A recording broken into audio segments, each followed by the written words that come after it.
এবার আল্লাহ কি দেবেন? এত যে আমরা কষ্ট করব, আল্লাহ কি দিতে পারেন? একটা বুখারীর হাদিস শোনাচ্ছি, আল্লাহ যদি কবুল করেন দেখবেন এই মাদ্রাসায় একদিন এই বুখারী কালা হাদ্দাসানা করে আপনাদের মেয়েরা, আপনাদের বেটিরা, আপনার নয়নের মণিরা সেদিন এখানে বুখারী পড়বেন ইনশাআল্লাহ। হাদিসটা শোনাচ্ছি, একটু কষ্ট করেন। ছোট ছোট বেটিদের পাঠিয়ে দিয়েছেন এখানে, বুকটা ফেটে যাচ্ছে বাড়িতে, আল্লাহ আজকে বেটিটা বাড়িতে নেই, মাদ্রাসায় পড়ছে, দুটো যদি ভালো মাছ এনেছেন খেতে গিয়ে মনে পড়ছে বেটি নেই, একটু ধৈর্য ধরেন, আপনার বেটি এখানে ভালো মানুষ তৈরি হচ্ছে, অন্য কোনো জায়গায় নেই, প্রতিদান আল্লাহ কি দেবে? সহিহ বুখারীর হাদিস। হযরতে আতা বিন আবি রাবাহা তিনি এই রকমের কোন এক জায়গায় দাঁড়িয়ে আছেন, আর আব্দুল্লাহ ইবনে মাসউদ তিনি বলছেন, ওরে আতা বিন আবি রাবাহা, আল্লাহ উরিকা মিন আহলিল জান্নাতে, হে আতা বিন আবি রাবাহা, আমি কি তোমাকে একটি জান্নাতে নারী দেখাবো না? যে নারীটি, যে মেয়েটি হবে জান্নাতে। আতা ইবনে আবি রাবাহা চোখ বড় করে দিয়ে আব্দুল্লাহ ইবনে মাসউদের দিকে তাকিয়ে বলছেন, ফাকুলতু বালা, হ্যাঁ আমি দেখতে চাই, একবার দেখান জান্নাতে নারী কোনটা। দেখেন, একটু কষ্ট করেন। যখনই দেখতে চাইলেন জান্নাতে নারী দুনিয়ায়, সঙ্গে সঙ্গে ওই দুইজনের সামনের দিক দিয়ে একটা মেয়ে যেন হাঁটতে শুরু করেছে। আব্দুল্লাহ ইবনে মাসউদ এবার ইশারা করে দেখান, ওই যে লক্ষ্য করো, ক্বালাত হাজিহিল মারআতু সাওদাউ, ওই সময় এবার বলেন, ক্বালাত হাজিহিল মারআতু সাওদাউ, ওই যে লক্ষ্য করো, তোমার চোখের সামনে একটি মেয়ে হেঁটে যাচ্ছে, যে মেয়েটা দেখতে চেহারাটা ভালো নয়, যে মেয়েটার চেহারাটা দেখতে হলো কালা, এতই কালা। হাদিসে সাউদা শব্দ এসেছে, সাউদার মানে হলো কাকের মতো কালা। ওই কালা মেয়েটি হেঁটে যাচ্ছে, আর রাবীকে বলেন, দেখো রে, ওই কালা মেয়েটি হলো জান্নাতের মেহমান। অবাক হয়ে গেলেন, কি ব্যাপার? যে মেয়েটার গুণ নাই, দেখতে ভালো নয়, একাই হেঁটে যাচ্ছেন, ওই মেয়েটি জান্নাতি মানে? আব্দুল্লাহ ইবনে মাসউদ বলেন, লক্ষ্য করো, আতাতিন নবিয়্যা সাল্লাল্লাহু আলাইহি ওয়াসাল্লাম ফাকালাত ইন্নী উসরাউ ওয়া ইন্নী আতাকাশফু ফাদউল্লাহ লি। এবার ওই কালা মেয়েটি হাঁটতে হাঁটতে হাঁটতে অন্য কোথাও না গিয়ে সরাসরি আল্লাহর নবীর দরবারে গিয়ে হাজির। নবীর কাছে গেছেন, মাগো আপনার হার্টের অসুখ আছে, আপনার শারীরিক বেমার আছে, আপনার মেয়ে মাদ্রাসায় পড়ছে, যদি বেশি চিন্তা করছেন তো শরীরে আপনার ক্ষতি হয়ে যাচ্ছে, আপনি কোনো সময় হয়তো এমনও পর্যায়ে হয়ে যাচ্ছেন মেয়ে আপনার খবর পাচ্ছে না, আপনি হসপিটালে যাচ্ছেন। দেখেন ওই কালো মেয়েটাকে একবার লক্ষ্য করে। ওই মেয়েটি নবীর সামনে এসে বলেন, নবী গো, আমার আসার উদ্দেশ্য হলো আল্লাহ পাক আমার শরীরে এমন একটা বেমার দিয়েছেন, যেই বেমার আমার দিনের মধ্যে বা রাতের মধ্যে যদি শরীরে দেখা দেয় আমি ঠিক থাকতে পারি না। যখন তখন আমি জ্ঞান হারা হয়ে যাই, আমি যেখানে সেখানে জ্ঞান হারা হয়ে পড়ে যাই। ইয়া রাসূলুল্লাহ, ওই সময় আমার জামা কাপড় গুলো হয়তো শরীর থেকে এদিক ওদিক হয়ে যায়, তাই আপনার কাছে এসেছি। ফাদউল্লাহ আলী, আপনি একটু আমার জন্য দোয়া করুন, আল্লাহ যেন আমার বিমারটাকে ভালো করে দে। ডাক্তারের কাছে গেছে। তিনি ডাক্তারকে, যিনি হলেন সারা পৃথিবীর প্রফেট নবী মুহাম্মদ রাসূলুল্লাহ সাল্লাল্লাহু আলাইহি ওয়াসাল্লাম, তিনার কাছে। কত বড় ডাক্তার!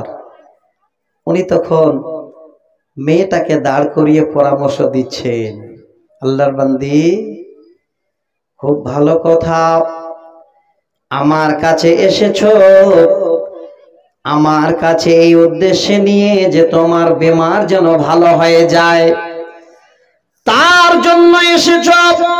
তবে আমি নবী তোমাকে দুইটি পরামর্শ দিচ্ছি, শোনো।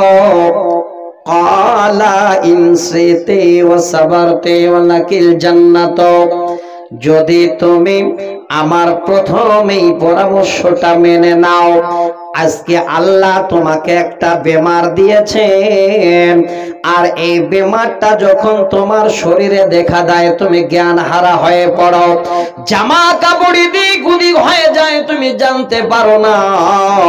হে আল্লাহর বান্দেরে, শুনে রাখো, আল্লাহর কাছে বড় ধরনের আল্লাহ যেন আজর দেবেন, আল্লাহ প্রতিদান দেবেন।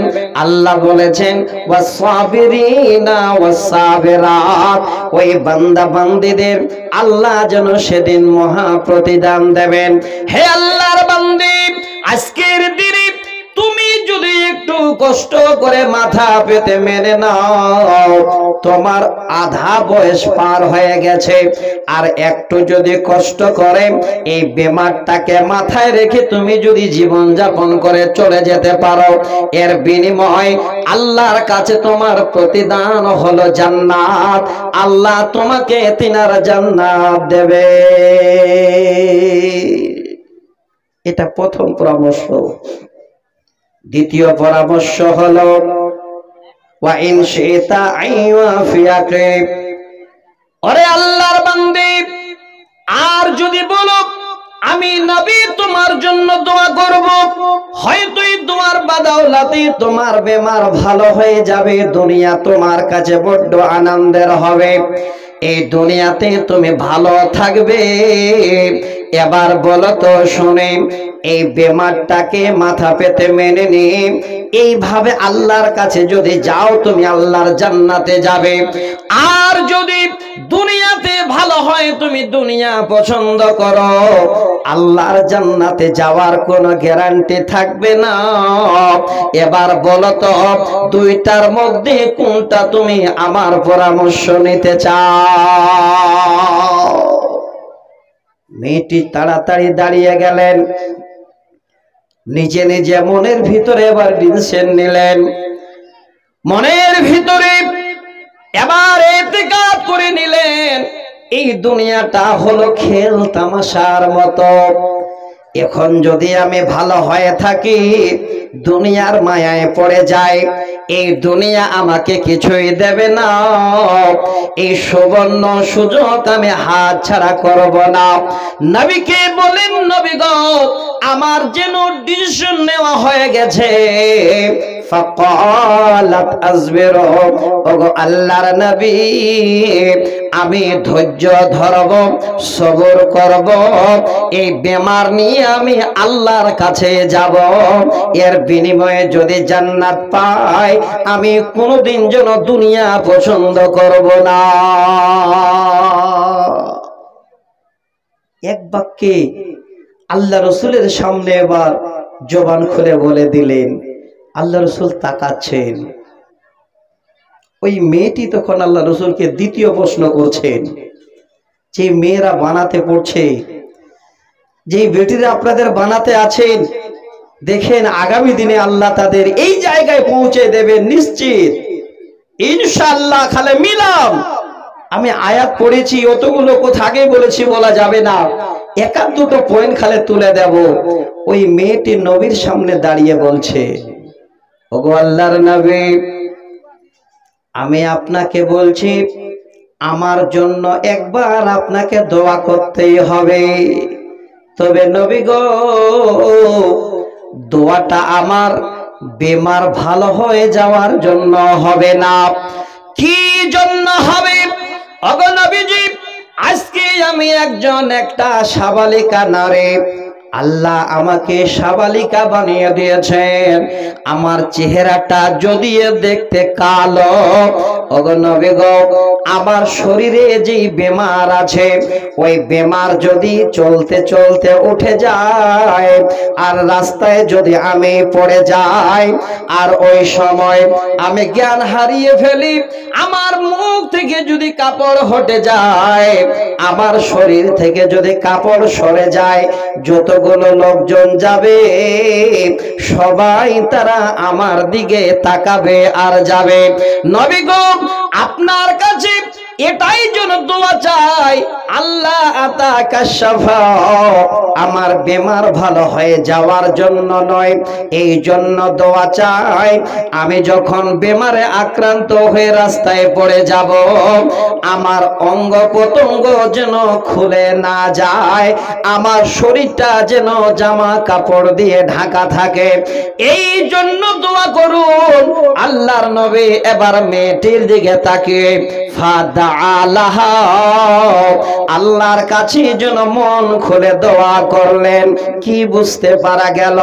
এত কষ্টের পরে এত ধৈর্য ধারণ করে নিলেন, তারপরেও নবীকে বলছেন, নবী গো, সব আমি মাথা পেতে মেনে নিলাম, আমার চেহারাটা দেখতে ভালো নয়, কিন্তু আমার চেহারা, আমার অঙ্গ প্রত্যঙ্গ যেন অন্য কোনো পুরুষের নজরে না পড়ে, এই জন্য আল্লাহর কাছে আপনি দোয়া করুন।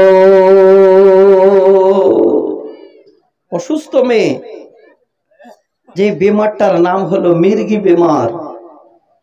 যদি কারো থাকে তো দেখবেন, মানুষজন, আত্মীয় স্বজন, অনুষ্ঠান কিছুই বুঝবে না, যখনই বেমার শরীরে দেখা দেবে কাঁপতে কাঁপতে কাঁপতে কাঁপতে পড়ে যাবে, হুঁশ থাকবে না কোথায় পড়ছে, হুঁশ থাকবে না তার গায়ে জামা আছে না নাই, কি অবস্থা হলো। ওই মেয়েটাকে একবার লক্ষ্য করেন, আল্লাহ রাসূলের কাছে দ্বিতীয়বার দোয়ার দরখাস্ত করছেন, আমার যেন অঙ্গ প্রত্যঙ্গ উদাম না হয়ে যায়, আমার যেন শরীরটা ঢাকা থাকে, আপনি এই জন্য দোয়া করুন, আমার বেমার ভালো হয়ে যাওয়ার জন্য নয়।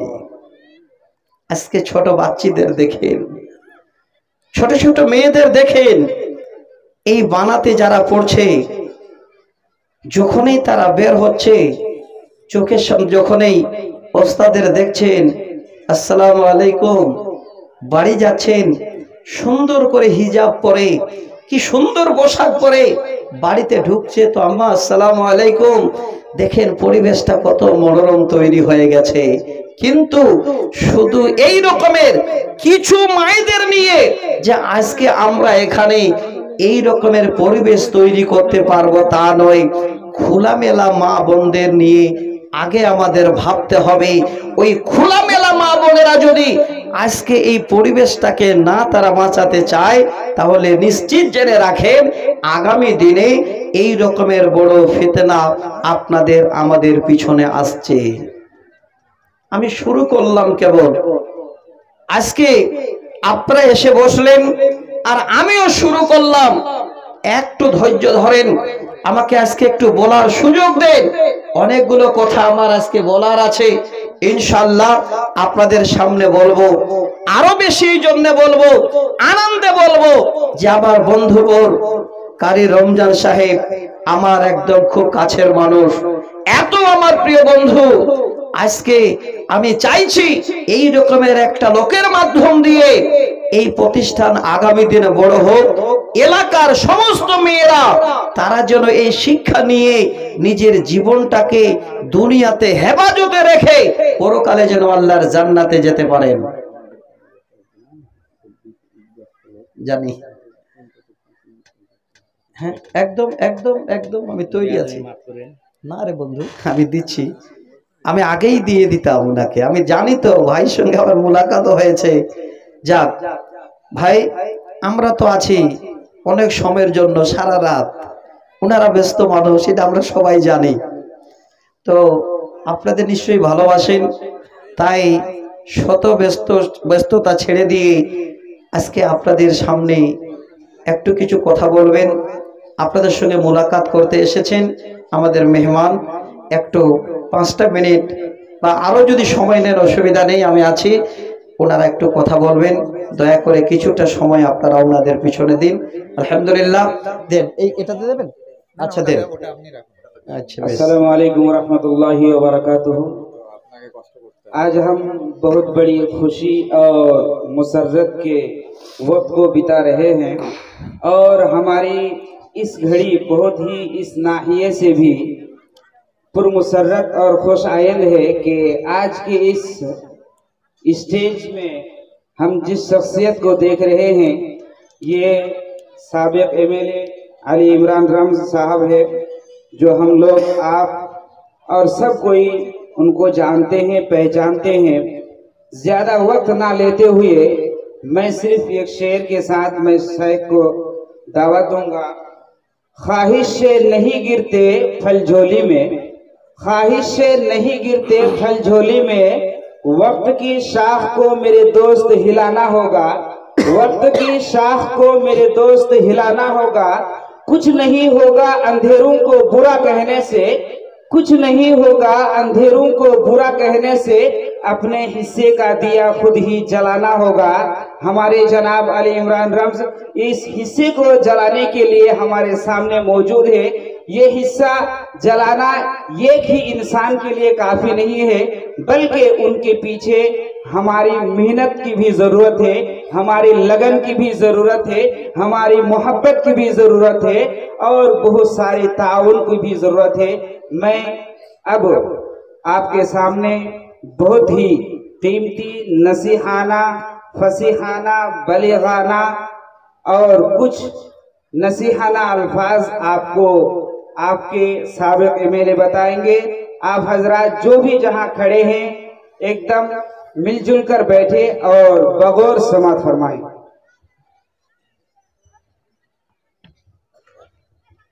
अस्सलाम वालेकुम। सबसे पहले मैं आज के इस जलसा कमेटी के तमाम कारकुनों का शुक्रिया अदा करता हूं। हमारे उलमा साहब बहुत ही बेहतरीन अंदाज में तकरीर रख रहे थे, उनको बीच में रोक दिया गया।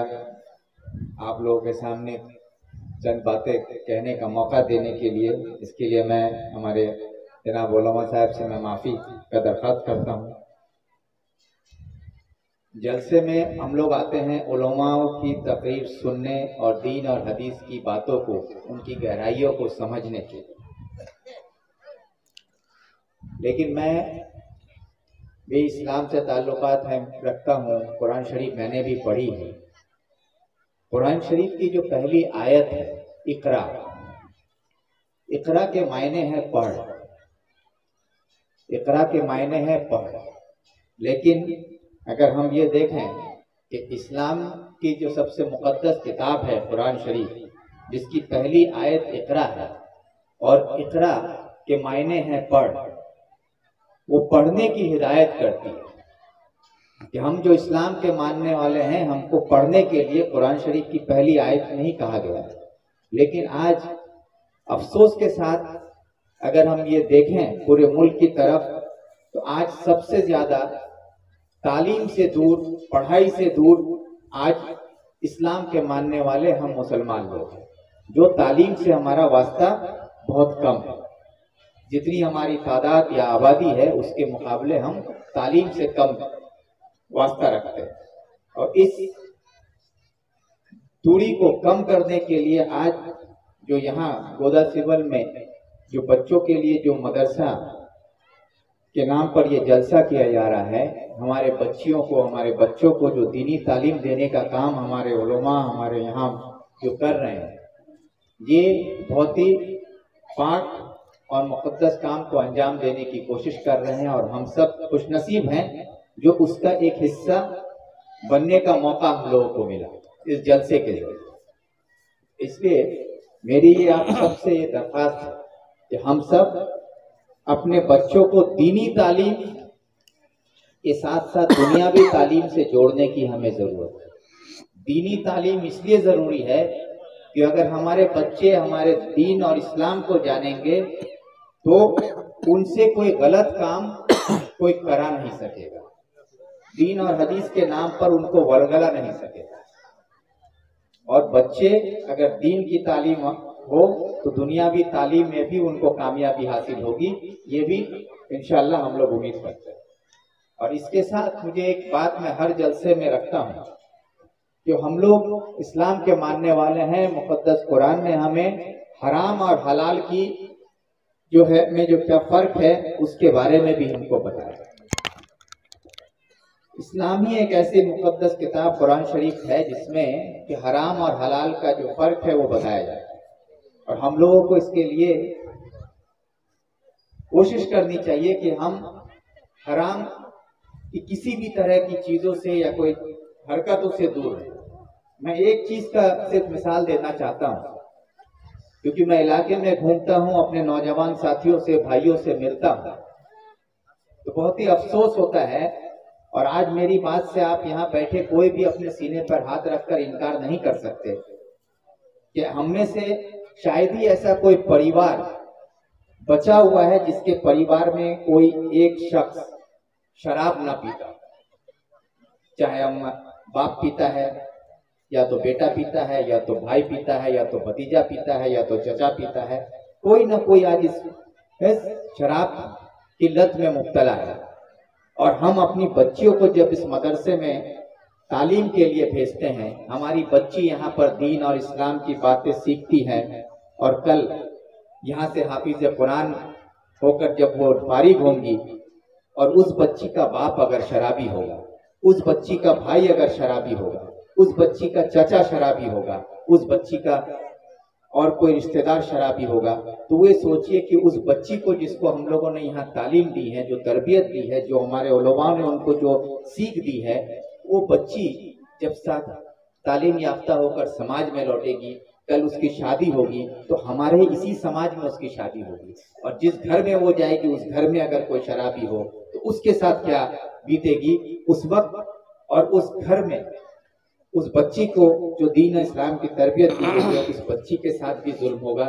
और कहीं ना कहीं हम शराब एक ऐसी लत है जो हम लोग अक्सर अपने उलमाओं को कहते हुए सुनते हैं कि क़यामत नज़दीक आ रही है।